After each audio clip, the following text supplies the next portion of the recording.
Hey, gang, I have a powerful question for you because we're all about health. This is the most important time to know as much as you can about staying healthy. We're in a world that leaves you vulnerable. So here's my question. What if there was an aspect of your health that most people don't even know about? In fact, they even have no idea about this, but yet it's determining if your body is in a state of health or the state of disease. Those are two really important states, especially out in this world today. So the reason I'm doing this interview, I met this most amazing woman. She's like an angel from heaven. However, like most humans, we go through our life, we go through pain, we find our purpose, and then we create something that we want to contribute that helps humanity evolve, stay healthy, evolve spiritually, emotionally, and physically. And from the minute we said hello, it was like we've traveled several lifetimes together. And I would like to introduce you to a great world leader, healthcare provider, and just an amazing person, Kelly Kennedy. So welcome on this event right here. Well, thank you so much. I've been talking so much, I'm losing my voice, and I'm very honored because I know what kind of influencer you are, Fred, and I'm very honored to talk to your group because I know that there's a lot of doctors that don't know this information. And that's why I'm losing my voice, because I'm on a mission to teach people about this aspect, the fascia, the lymphatics, the flow technique, and the concept of flow, to get them to understand that the body is either in regeneration or it's in degeneration. We are not static beings. Health is not a decision. It's not a destination. It's a decision that we make every day. And it's a journey. It's based upon the decisions we make, the things we expose ourselves to. Mindset. It's a mindset. Absolutely. Exactly. So, hey, before we get into all that, though, we want to know who you are. We want to know your story because, man, we get our purpose a lot of times through pain. So tell your story and how you got to where you are today. That's definitely my story. So my pain started, honestly, when I was born. And I'm not saying because I was born into a painful family.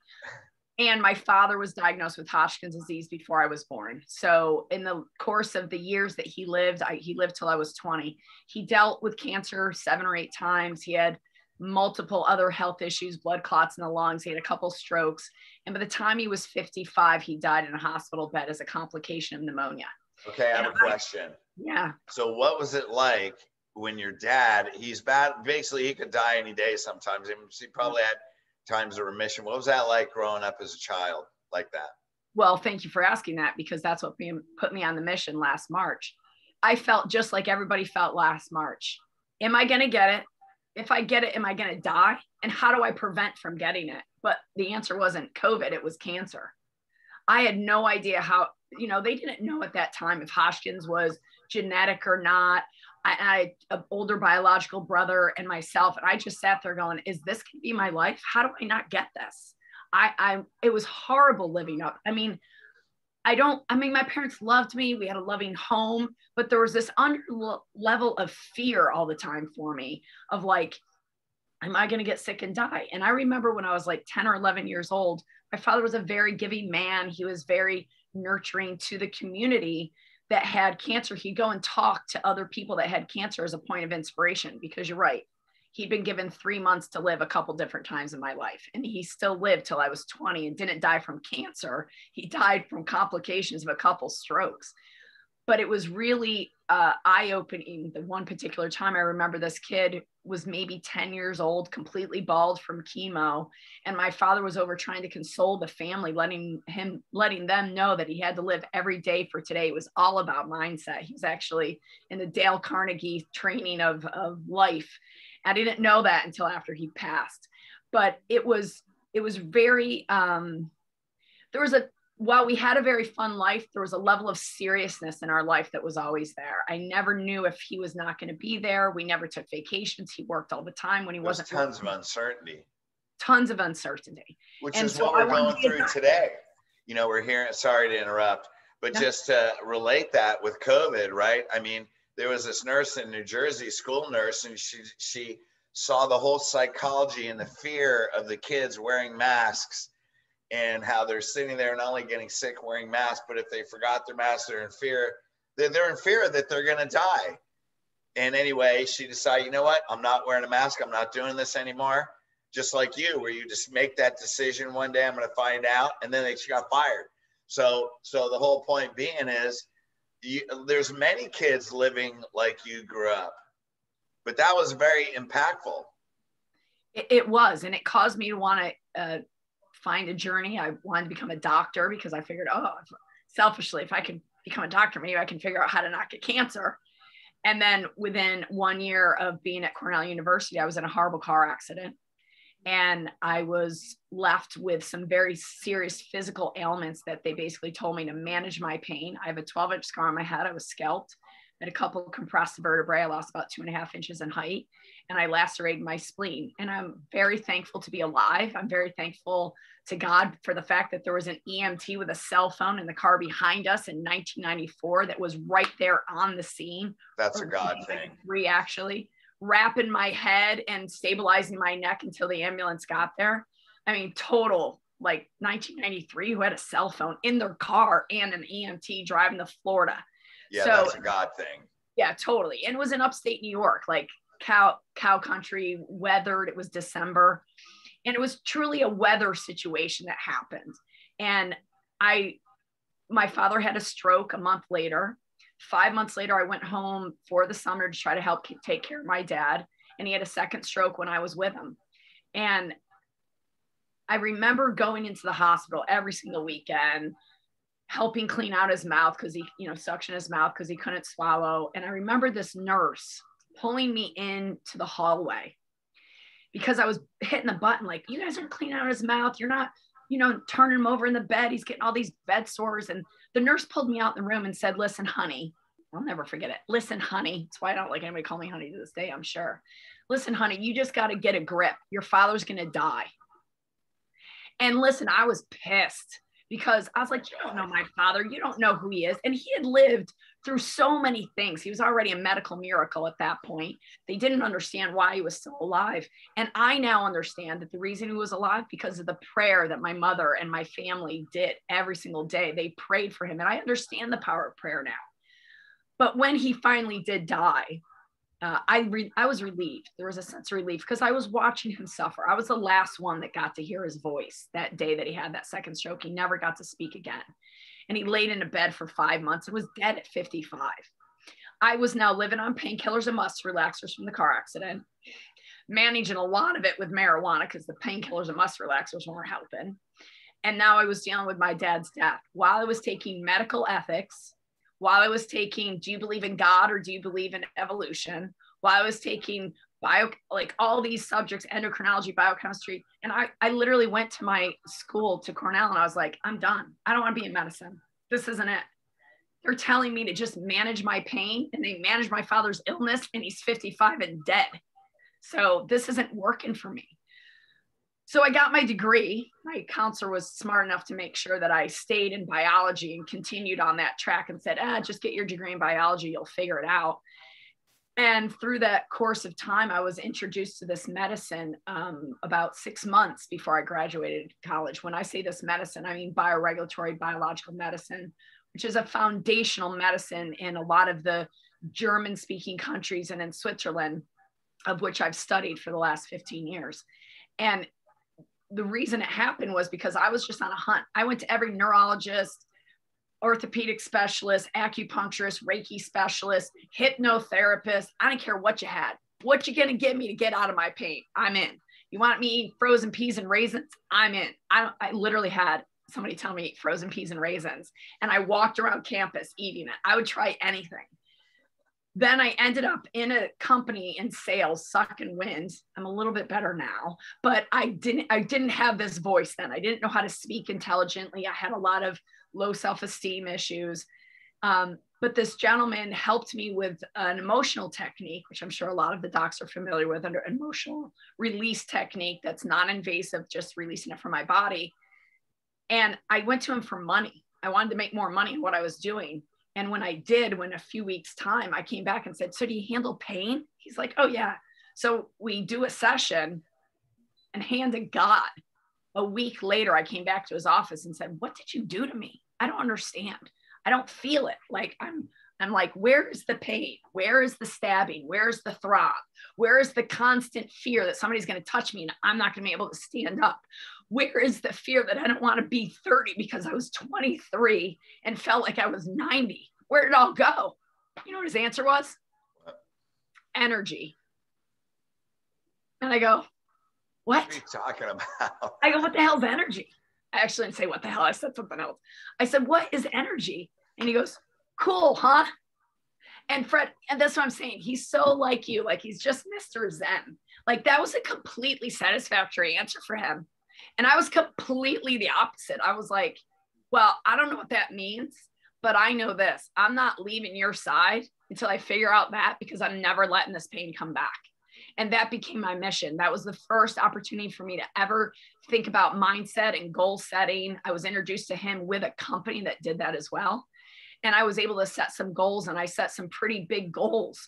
And I'm in a mission to influence 23 billion people. And here's the thing, there aren't even 23 billion people on our continent right now, because we need to, right, on the planet, because we need to change this for generations. The foundation of medicine is off. It's not in alignment with who we are. We are a emotional being having a physical experience. And we need to understand how we open up those energy fields from the fascia, from the lymph, and opening those energy fields so the energy can flow and healing can occur. Because I still have 2 compressed vertebrae. I still have a 12-inch scar on my head. And I still, I'm sure, have some fascial tensions on my spleen from being lacerated all those years ago. But I have no pain. I have no illness. I live like a 12-year-old from an energy level and an excitement level.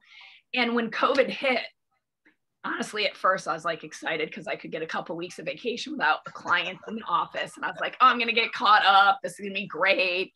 And then the next couple of weeks we watch to see, okay, what is this? Is virus real or not real, or what the deal? Okay, it's a virus. I'll give you that, but it's a virus. Okay, it's a virus. And I started to understand that people really didn't understand how their body worked. Like I knew that at some level, but I didn't know to the great extent that people just had no capacity to understand how the regulatory system works, how the sympathetic and parasympathetic is keeping the mammal safe. But that's just the mammal. And it's not about the energy that we exude out. It's not about the life force that we exude out. That's just the mammal. And I was like slapped, it felt like, into another reality, another world of going, you need to hurry up and get this message out there, because people just don't know. There are a few obvious doctors that know this, that are spreading this message, but this should be commonplace. And we all know it. We've not been talking about the immune system. We're not talking about how to boost our immunity. You know, immunity doesn't come in an injection. Our health doesn't come in an injection. It doesn't come with covering it up with paper that's full of carcinogens. It comes from upregulating our system, making decisions. Okay, so everybody's listening to my voice, right? So yesterday I started with a little bit of tickle and a cough. So I was like, okay, so I've been a CN, doing a SIA. I've been doing propolis. I'm doing vitamin C IV tonight. I'm doing a vitamin C IV tomorrow morning. I did a flow prezo. I got my immune system regulated. I don't have a sore throat. I just sound horrible because I'm probably using it too much. But the reality is I know that I can overcome that. I just need to give my body the information to allow it to heal. I don't have a Claritin deficiency. When I met who's, by the way, the guy that helped me is now my husband. But when I met my husband, whose name is Ian, coincidentally, the charge particle. So let me get this straight. That day you said, I'm not leaving your side till you teach me. You were literal because you ended up marrying him. Is that how this works? Yeah, he was married to another woman at the time. She was an amazing healer as well, and still is. And they separated years after that. And I kind of feel like I won the prize, but that's a whole other story. So you better be careful what you say, in other words. Hey, I feel like I created I know when I was 23 years old and I sat down and wrote my goals. I'm 47. When I was 23, I wrote that by the time I'm 46, 23 years from now, because 23 is my favorite number, that I'm going to be teaching doctors about the complementary, I called it at the time, complementary alternative medicine, and all the other ways there were to heal.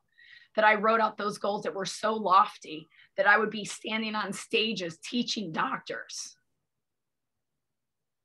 I mean, literally last year was when I've started teaching doctors a little bit before that, but it became about me teaching instead of my husband teaching in this last year. And that's because I set that intention, I set the mindset, and because of my passion, my drive, and my devotion. This is not a job. This is my mission in life, to get people to understand how their bodies actually work and give them the tools that are needed so it doesn't take them 23 years to get to the point where they know how to be, they know how to relax, they know how to open their hearts, and they can allow themselves to heal. When I started working with Ian, my now husband, the first thing he said was, okay, you want to get this energy thing? Then go in the other room and be. And I was like, huh? So what do you want me to do? You want me to like do meditation? You want me to do yoga? You want me to read a book? He's like, no, I want you to be. And it was like, who's on first? What's on second? I was like, what are we talking about here? We're talking in circles. I literally, probably for 3 to 4 years, I didn't really understand it, even though within 3 months, he sent me to a Zen monastery to sit in silence for 3 days. Oh, nice. He's like, is that because you talk so much? Is that why? Well, funny. Actually, that's a huge part of the story. When I sat in silence, when I went to that Zen monastery, what he was trying to get to me to realize is that while my physical body was no longer experiencing pain, I still wasn't helped. I still wasn't healed, if you will. Yeah, no, I still wasn't healed. HEALT. Yeah, very familiar acronym right there. And then, because you are more powerful than you think, right there. That's right.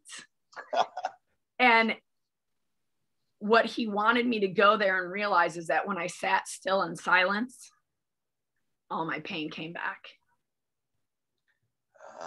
Isn't that fascinating? And I struggled for years. It wasn't like it came back forever. It came back when I was sitting still right across the thoracic area. And it took years for me to open that up and overcome that challenge of the fact that I am not my body and I am not my mind and I am my energy. And I do not feel pain at all when I sit in silence anymore. It is the favorite part of my day now. For 22 odd years, it was like, do I really still have to keep doing this? Am I not healed yet? And I didn't have pain. I didn't have issues yet. I still didn't have as good of an HRV as my husband. And I'm a collegiate rower, so I'm extremely competitive. And he's 16 years older than me, and his HRV has always been better than mine. And he doesn't eat as well as I do. He doesn't exercise. That's heart rate variability, by the way, for anybody that doesn't know. He did not live the biological lifestyle as well as I did. And his freaking HRV was better than mine year in and year out, until I finally learned how to be and open my heart. And I did that honestly with technologies. I did it with 2 technologies because I'm visceral. I need to feel and teach. Like when he said energy, I didn't get it until years later. I was able to look at a live blood dark field microscope, and everybody was talking about the field, the matrix, and I was like, oh my God, there's the field. I can see it. Oh, okay. Then I started to understand the science of energy through pleomorphism, through the concepts of terrain medicine. And that's what I've studied. And this is the incredible healing power in the body that, cells are great, but they're a third of our body. 2/3 of our body are the space in which the cells live. 2/3 of the body are this energy field that's a receiver for all the transduction that's going on of every little signal that's sent to us of everything, because every single thing on the planet we regulate for or we don't. And that is, am I in wellness and healing mode? Am I regulating or am I not regulating? Am I degenerating? Am I in degeneration mode? And those are it. You're either going in this way or you're going in that way. And I feel like I found the fountain of youth. If you look at my before picture from 24 years ago, I look younger now than I do then.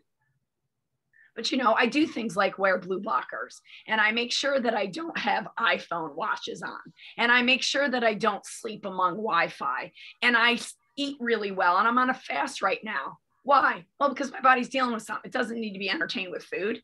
It needs to let it do its thing by giving it all the good information it needs and allow it to rest. So last night I worked till late again, but before I left, I went and did my own technology of Flow Presso. And I fell asleep for 40 minutes in the office. It let me hug me, it held me, it infrareded me. So explain what Flow Presso is real quick so they know what you're talking about. And that's such an amazing technology of what some of the things that help turn your health around. So the Flow Presso has only been around for about 2 years. It was not part of my journey other than trying to help other people. My friend in New Zealand created it because we've been working in the lymphatic area for about 15 years. So when I got well and was working with Ian, I just wanted to help other people, right? And so I just continued to study and I became a practitioner in my own right and helping people. And we ended up dealing with all these chronically ill cases that are dealing with way more devastating things than I had going on than a physical structure stuff. They have, you know, all sorts of internal issues. So when we studied this medicine in Europe, what became very obvious to me was that if lymph doesn't move, they can't detoxify. If they can't get rid of their toxicants, they're not going to heal. Done. That's it. It's like not being able to flush your toilet. Exactly. Exactly. That's a great visual. Thanks for that. Yeah. That was good. But that's exactly what it's like. The shit builds up in the body. Yeah, and so I had an inability to let go of my toxins. Yes, from lymphatic stagnancy. I had before I met Ian, before the car accident, I lived on not just Vicodin and Flexeril because of the car accident. I was living on Actifed, for those of you who remember that drug. I lived on tetracycline and I had asthma. And so I lived on an inhaler. I had horrible asthma and allergies and food intolerances. I wouldn't say I was an allergic child. I just was very specific with my diet that there was no meat and it was all carbs and sugar. Yeah, nice. So there was tons of inflammation, obviously. So when I got introduced to this, I had to change a lot of things. And when I got involved in teaching other people how to do this, it became very obvious that if their lymph, like I said, didn't flow, then nothing flowed. And if fascia was a tension of that from a scar anywhere on their body, no matter the age of the scar, that could create a detour for the pathways of the lymphatics. So I started to really work in that field. And I met this amazing woman out in New Zealand who was training people in lymphatics that blew my mind. Because for those of you who aren't familiar with heart rate variability, let me just computerized regulation thermography or thermogram thermography is a temperature assessment of the body.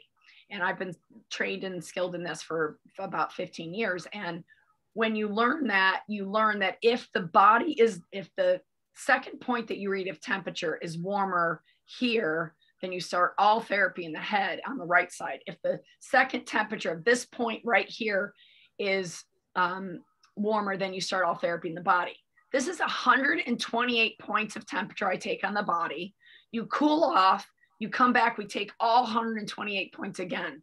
But the therapy about where you start on head or body is determined on these 2 points, and how fast the therapy goes based on these 2 points.